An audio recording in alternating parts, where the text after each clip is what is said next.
Uma jovem escrava se aproxima da mesa dos homens mais poderosos da região. Suas mãos tremem enquanto serve o vinho. Mas quando o coronel ergue a taça para beber, ele vê algo no líquido que o faz tremer de pavor. O que havia naquele copo? O que ele viu que ninguém mais conseguia enxergar? Espera, antes de eu revelar esse mistério. Me conta aqui embaixo. De que cidade você está me assistindo? Quero conhecer cada um de vocês. E se você ainda não se inscreveu no canal, clica agora naquele botão vermelho e ativa o sininho das notificações, porque essa história vai te arrepiar da cabeça aos pés. Prometo que vale cada segundo. Agora sim, vem comigo que eu vou te contar o que realmente aconteceu naquela noite de 1883. A noite de agosto de 1883 estava particularmente fria na fazenda Bela Vista, no interior de Minas Gerais. Dentro da casa grande, porém, o calor das lareiras e das velas iluminava o suntuoso salão de jantar onde o coronel Augusto Ferreira da Silva recebia seus convidados mais ilustres. Era uma reunião importante: barões do café, políticos influentes da província, um juiz da corte, e até mesmo um representante do próprio imperador Dom Pedro II haviam viajado até aquela fazenda remota para discutir assuntos que moldariam o futuro da região. A mesa comprida de jacarandá brilhava sob a luz das velas, repleta de prataria importada da Inglaterra, porcelanas francesas decoradas com fios de ouro, e cristais que refletiam a luz como pequenos arco-íris. O menu era digno da realeza: sopa de tartaruga, peixes do rio preparados com ervas finas, carnes assadas de vitela e cordeiro, legumes gratinados, e uma variedade de vinhos tintos portugueses que o coronel guardava em sua adega havia décadas, esperando uma ocasião especial como aquela. O coronel Augusto era um homem de 65 anos, alto e magro, com cabelos completamente brancos penteados para trás, bigodes fartos e olhos cinzentos que pareciam capazes de perfurar a alma de qualquer um. Ele havia construído sua fortuna do nada, começando como tropeiro pobre, e através de casamentos estratégicos, negócios astutos e uma brutalidade implacável, tornará-se um dos homens mais ricos e poderosos de toda a província. Sua fazenda tinha mais de 500 escravos, e ele os governava com mão de ferro, sem espaço para compaixão ou fraqueza. Naquela noite, as conversas giravam em torno de política, da crise econômica que ameaçava os cafeicultores, das leis abolicionistas que começavam a ganhar força no império, e de como conter o que eles chamavam de ameaça à ordem estabelecida. O barão de Ibirapuera, um homem gordo de rosto avermelhado, batia na mesa com entusiasmo enquanto defendia punições mais severas para escravos fugitivos.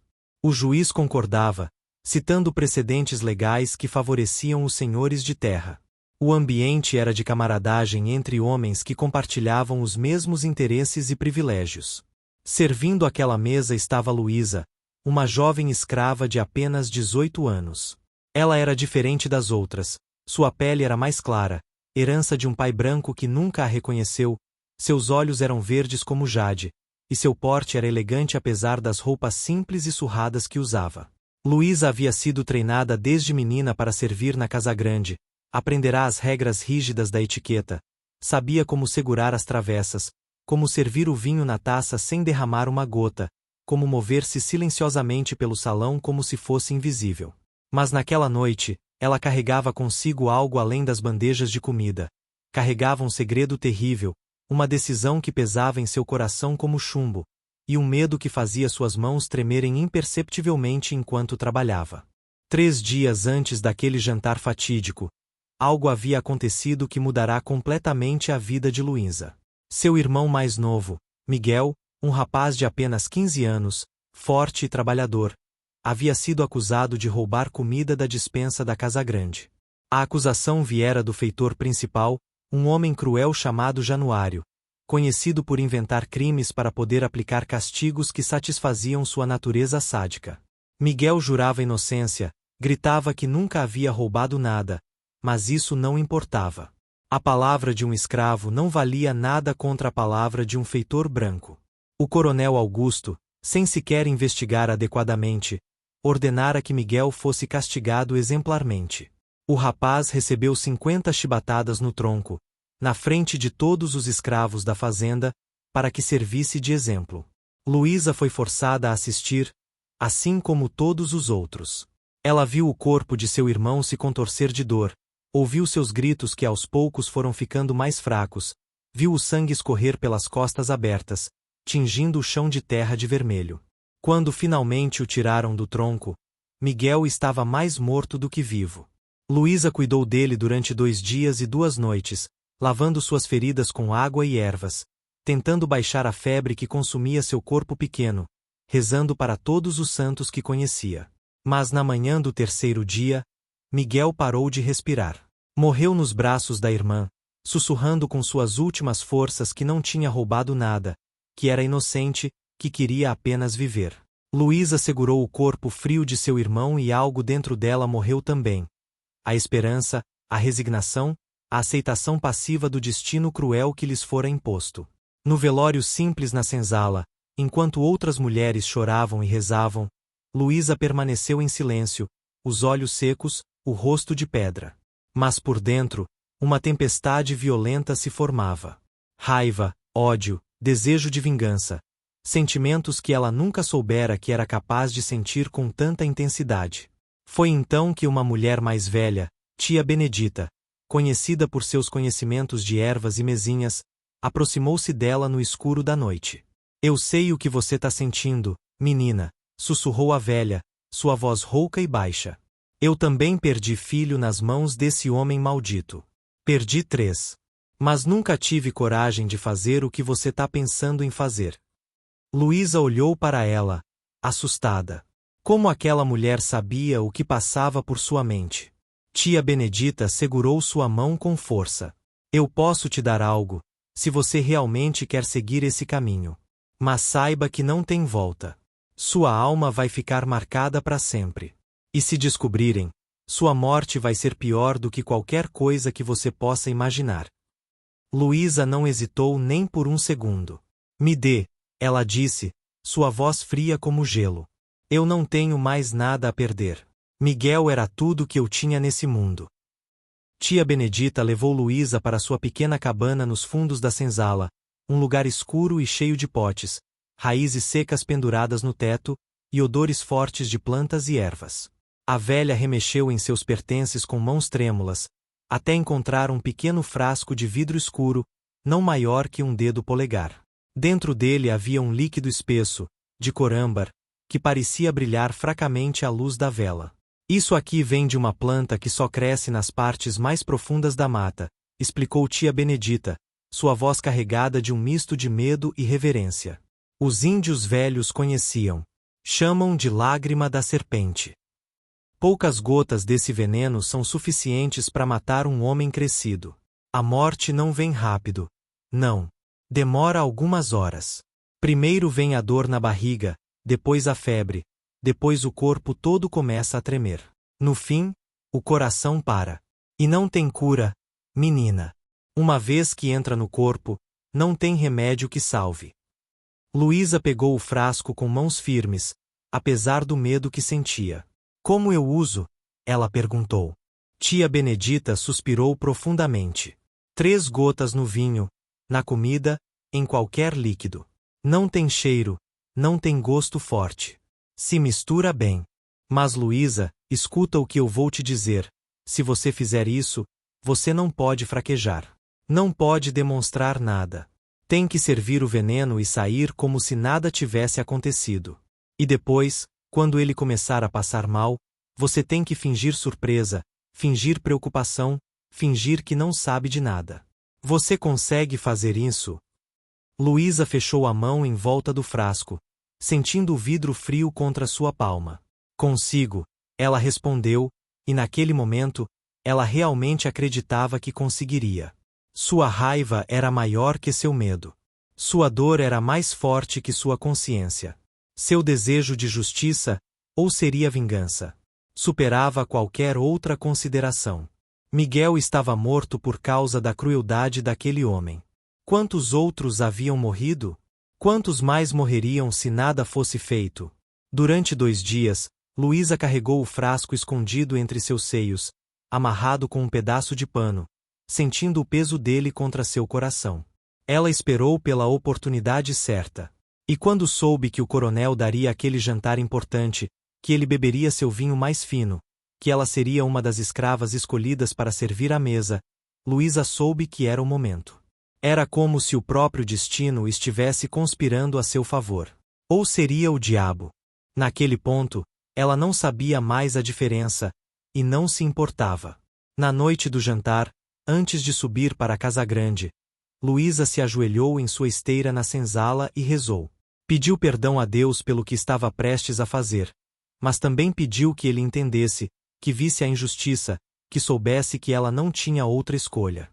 Ela pensou em Miguel, em seu sorriso, em como ele costumava trazer flores do campo para ela, em como ele sonhava um dia ser livre, em como ele morreu inocente e sozinho, acusado falsamente.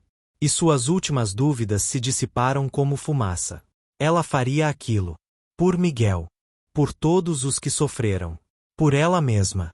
O jantar começou às 8 horas da noite, e por quase 2 horas Luísa serviu os pratos com perfeição mecânica, seu rosto uma máscara de servilidade tranquila, seus movimentos graciosos e silenciosos. Ela ouvia as conversas dos homens poderosos, suas risadas altas, seus comentários arrogantes sobre política e negócios, suas discussões sobre escravos como se fossem gado, mercadoria, objetos sem alma ou sentimentos. Cada palavra que ouvia alimentava a chama de sua determinação. O coronel Augusto estava particularmente animado naquela noite, contando histórias de seus sucessos nos negócios, de como havia quebrado concorrentes, de como mantinha ordem absoluta em sua fazenda. Em determinado momento, ele até mencionou o castigo de Miguel, dizendo aos convidados: "Tive que fazer exemplo com um moleque ladrão semana passada. 50 chibatadas. Infelizmente o negro não aguentou, morreu depois. Mas foi necessário. Não posso permitir que roubem de mim, senão vira bagunça geral." Os outros homens assentiram com aprovação. "Fez muito bem, Augusto", disse o barão. "Disciplina é fundamental. Não pode dar moleza." Luísa, que estava justamente atrás do coronel segurando uma bandeja, sentiu seu corpo inteiro estremecer de raiva. Não aguentou, ele disse. Como se Miguel fosse fraco, como se fosse culpa dele ter morrido, não do homem que ordenou o castigo brutal. Infelizmente, ele disse, mas todos na mesa sabiam que ele não sentia nenhum remorso, nenhuma culpa, nenhuma humanidade. Foi então que chegou o momento crucial. O jantar estava terminando, e o coronel pediu que servissem seu vinho especial, um Porto de 1834, guardado havia quase 50 anos, uma garrafa reservada para ocasiões extraordinárias. O mordomo trouxe a garrafa da adega com cerimônia, mostrou o rótulo aos convidados que fizeram sons de aprovação, e então a abriu cuidadosamente. O aroma rico do vinho envelhecido preencheu o ar. Luísa chamou o mordomo, um homem negro mais velho chamado Sebastião. "Você vai servir o vinho aos senhores. Comece pelo coronel, depois os convidados por ordem de importância. E muito cuidado, esse vinho vale mais do que sua vida." Luísa assentiu e pegou a garrafa com mãos que ela forçou a permanecerem firmes. Seu coração batia tão forte que ela tinha certeza de que todos podiam ouvi-lo, mas seu rosto permaneceu calmo, sereno, inexpressivo. Ela se aproximou do coronel pela direita, como mandava a etiqueta, e começou a servir o vinho em sua taça de cristal. O líquido vermelho rubi escorria da garrafa em um fio fino e constante, brilhando à luz das velas. Naquele momento, tudo ao redor pareceu desacelerar, como se o tempo mesmo estivesse se movendo através de mel espesso. Luísa podia ouvir cada som amplificado, o vinho caindo na taça, as risadas distantes dos homens, o crepitar da lareira, seu próprio coração trovejando em seus ouvidos. Era agora ou nunca. Era o momento da decisão final, o ponto de não retorno. Com a mão esquerda segurando a garrafa de vinho, Luísa deslizou a mão direita discretamente para dentro do decote de seu vestido, onde o pequeno frasco de veneno estava escondido. Seus dedos tocaram o vidro frio.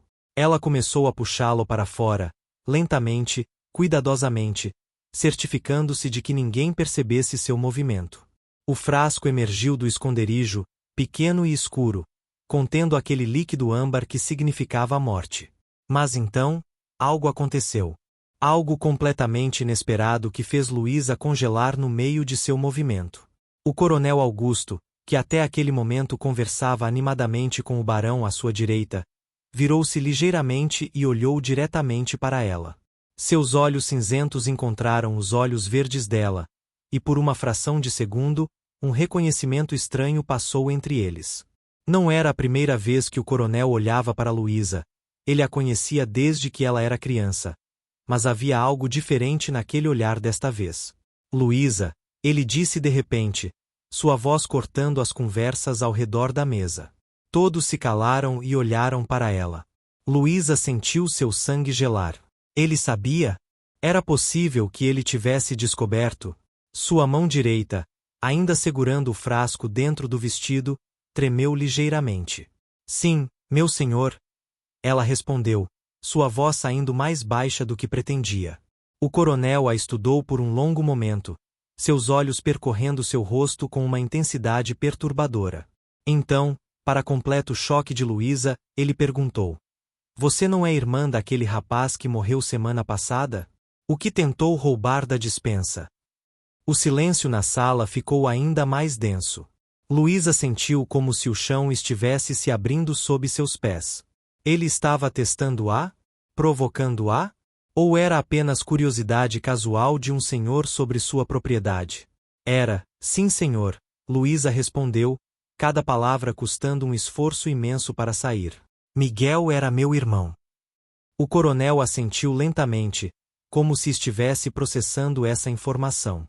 Pois é, ele disse, sua voz neutra, sem emoção aparente. Às vezes essas coisas acontecem. É uma pena, mas disciplina é necessária. Você entende isso?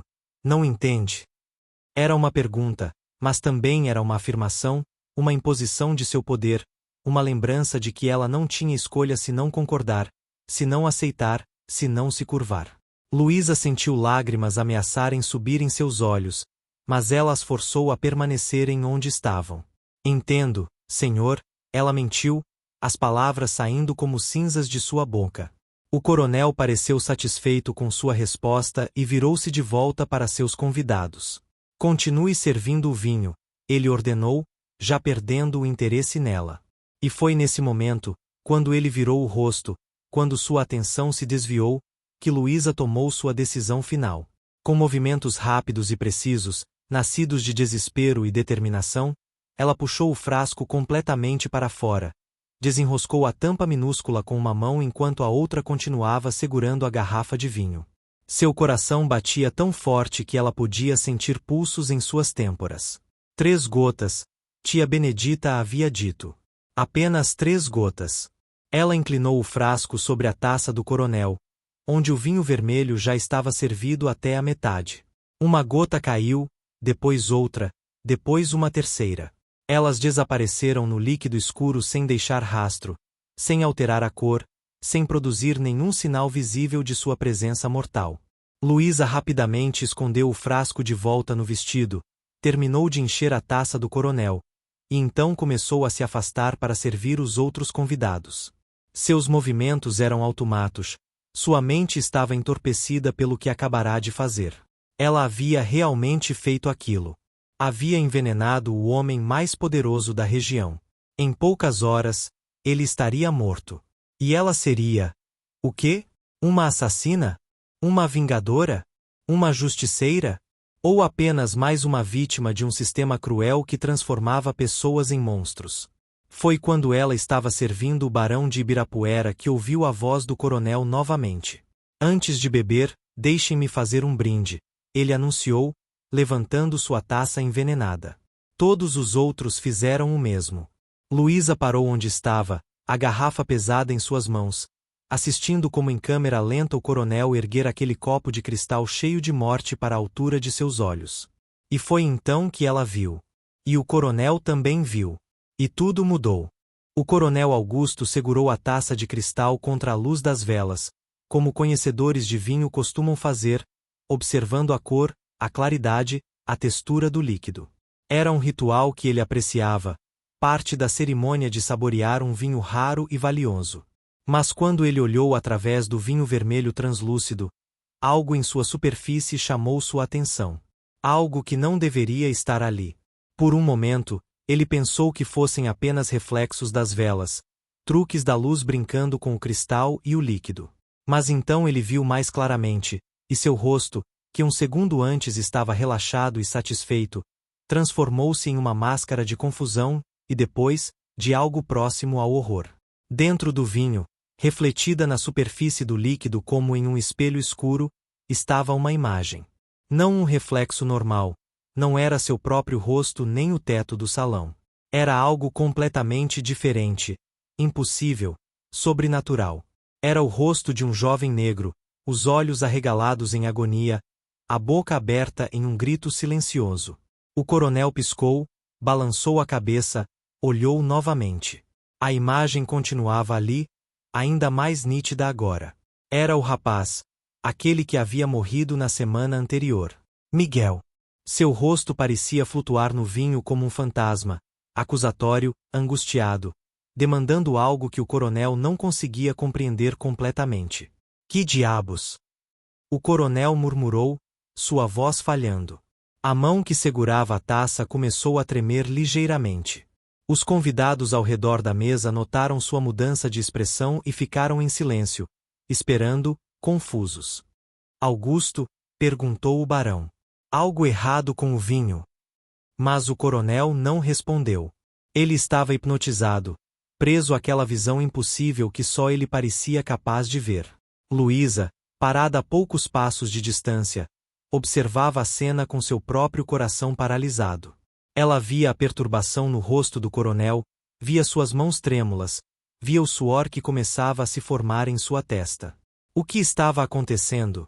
Seria possível que o veneno agisse tão rapidamente? Não. Tia Benedita havia dito que levava horas. Então o que era aquilo? Por que ele parecia tão abalado antes mesmo de beber? O coronel continuou olhando fixamente para a taça, e agora a imagem no vinho começou a se transformar. Não era mais apenas o rosto de Miguel. Agora apareciam outros rostos, dezenas deles, talvez centenas.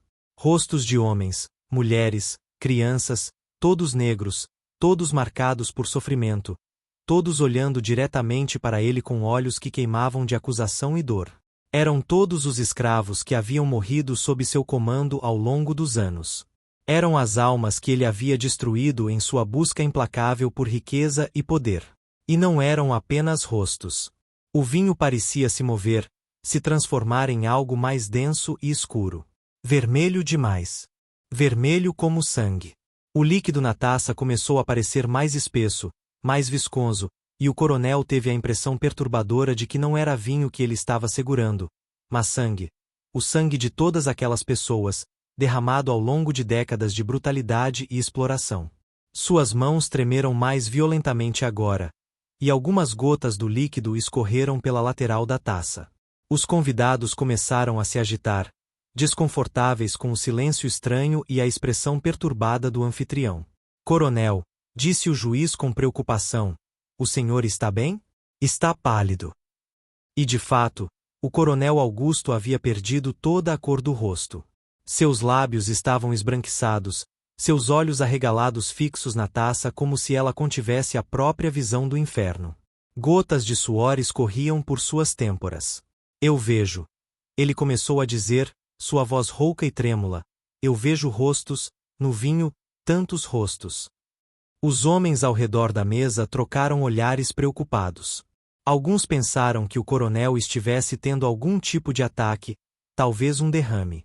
Outros pensaram que ele estivesse bêbado demais, embora mal tivesse tocado em álcool ainda naquela noite. Mas ninguém, absolutamente ninguém além do próprio coronel, conseguia ver o que ele estava vendo. Luísa, assistindo àquela cena impossível, sentiu um arrepio percorrer sua espinha. Ela não acreditava em fantasmas, em espíritos, em visões sobrenaturais. Mas como explicar aquilo?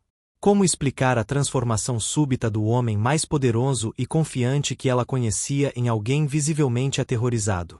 Seria possível que Miguel, que todas aquelas almas torturadas, estivessem realmente se manifestando? Estaria o próprio universo conspirando para fazer justiça, usando métodos que transcendiam o entendimento humano?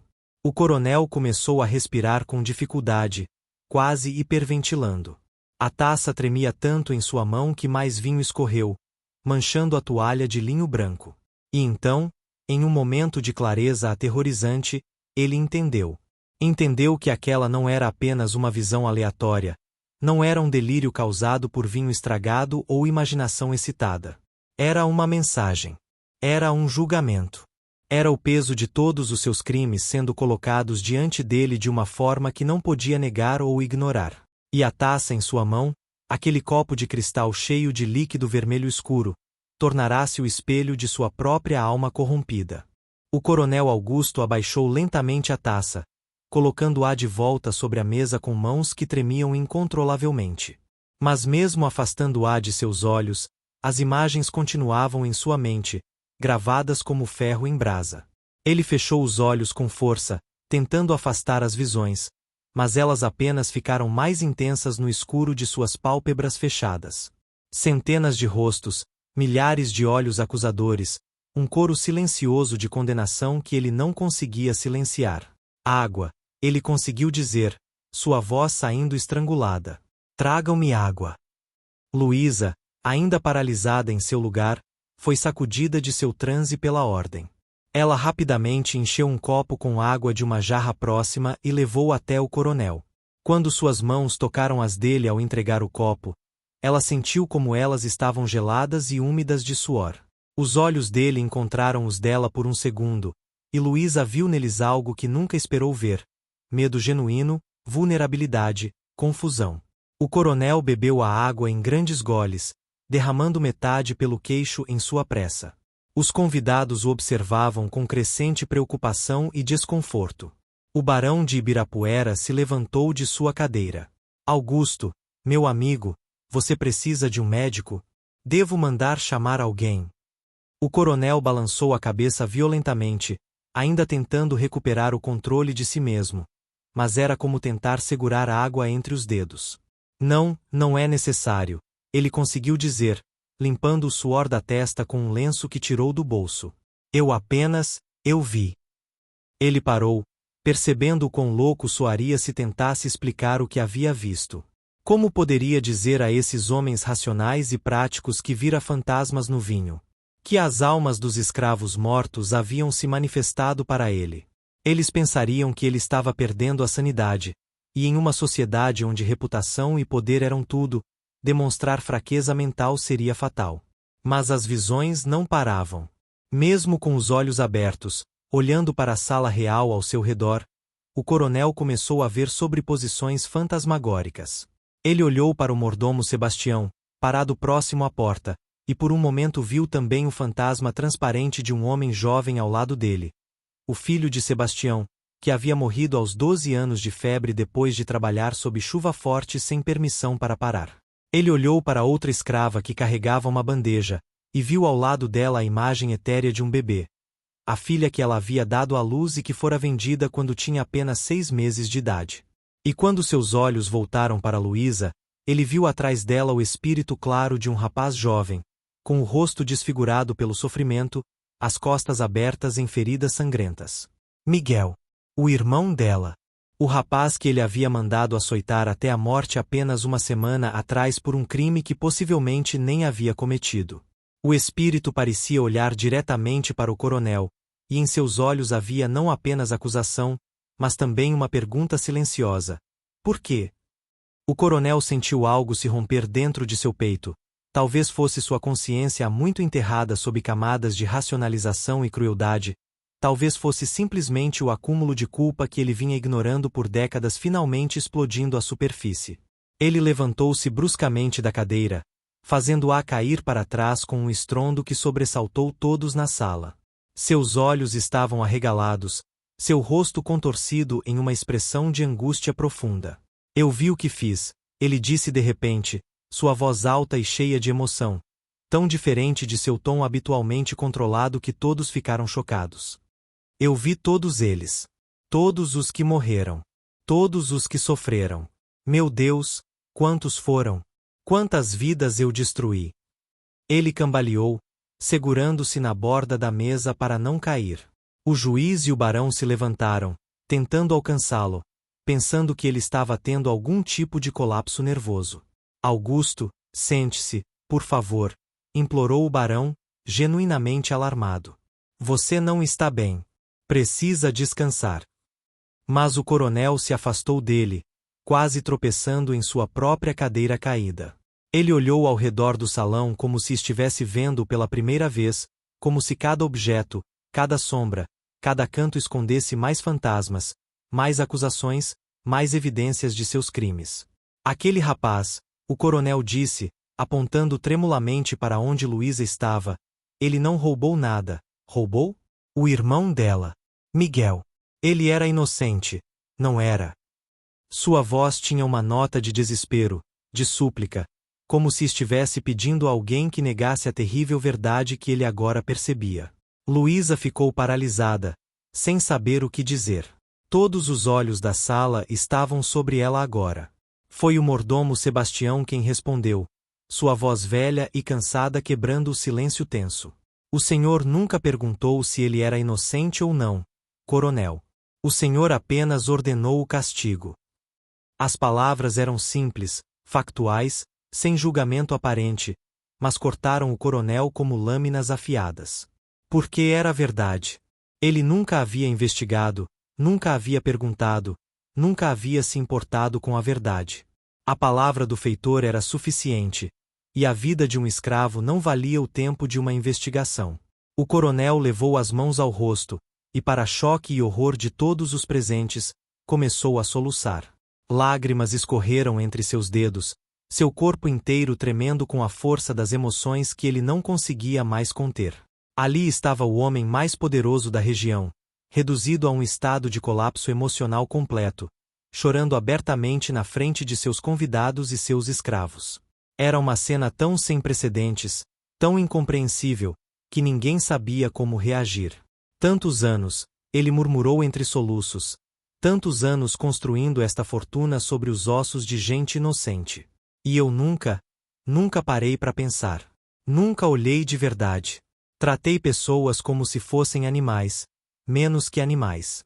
E agora eles estão todos aqui, olhando para mim, me julgando, e eu mereço. Meu Deus, eu mereço cada gota dessa condenação. Os convidados se entreolhavam, profundamente desconfortáveis. Aquele tipo de demonstração emocional, aquele tipo de confissão pública de culpa, era inaceitável em um homem de sua posição. O juiz, em particular, parecia alarmado. Afinal, o coronel estava essencialmente confessando crimes, admitindo abusos, tornando-se vulnerável de formas que poderiam ter consequências legais e sociais sérias. Luísa observava a cena em estado de completo choque. O veneno ainda não havia feito efeito, isso ela sabia. Mas alguma outra coisa havia quebrado aquele homem completamente. Algo que ela não compreendia, algo que transcendia a lógica e a razão. Ela olhou para a taça de vinho ainda intocada sobre a mesa, o líquido vermelho escuro que continha morte em suas profundezas, e uma pergunta terrível surgiu em sua mente. Deveria ela deixá-lo beber? Ou deveria impedi-lo? Algo profundo dentro dela, algo que não era exatamente perdão mas talvez fosse compaixão, começou a se mover. Ela viu naquele homem não mais apenas o monstro que havia matado seu irmão, mas também um ser humano confrontado com o peso total de suas ações.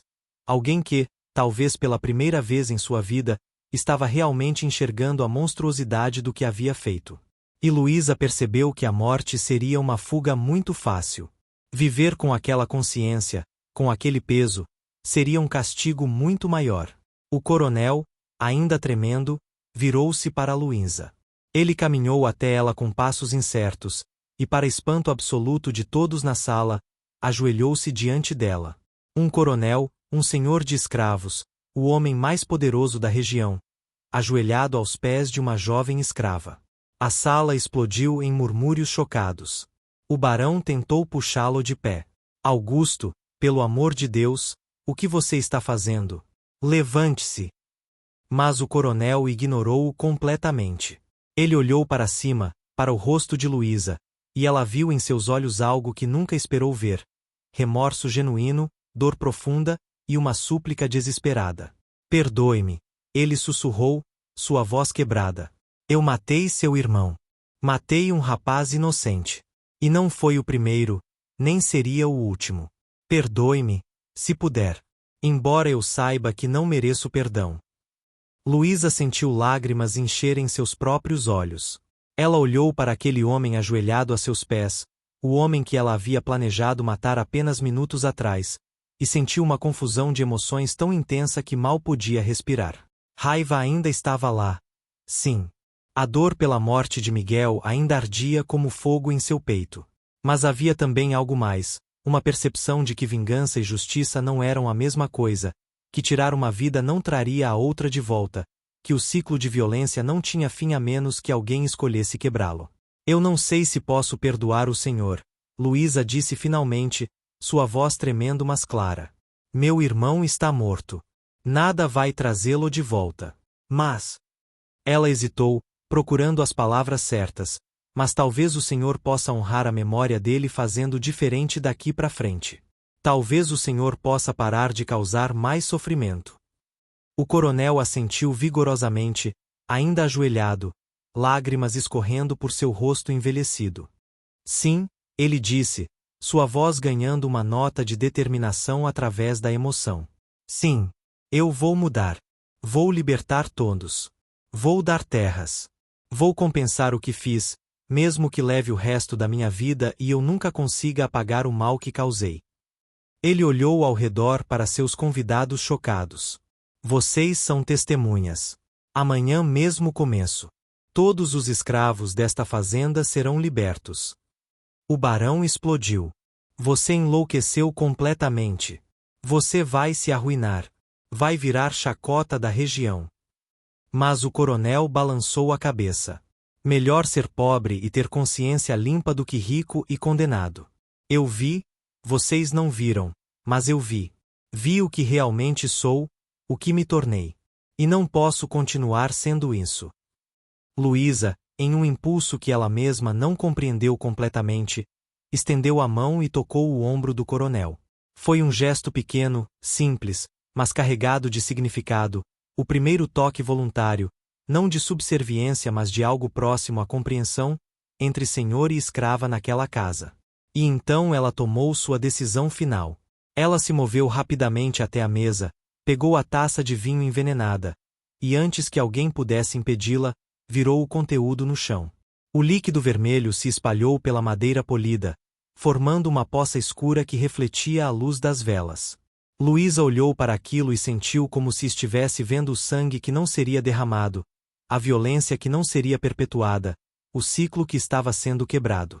O veneno encharcou o chão e desapareceu entre as frestas das tábuas, levando consigo a morte que ela havia planejado, mas também, de alguma forma, levando consigo parte de sua própria raiva e desejo de vingança. O coronel observou o vinho derramado e então olhou para Luísa com compreensão nos olhos. De alguma forma, naquele momento de clareza sobrenatural que ainda o possuía, ele entendeu.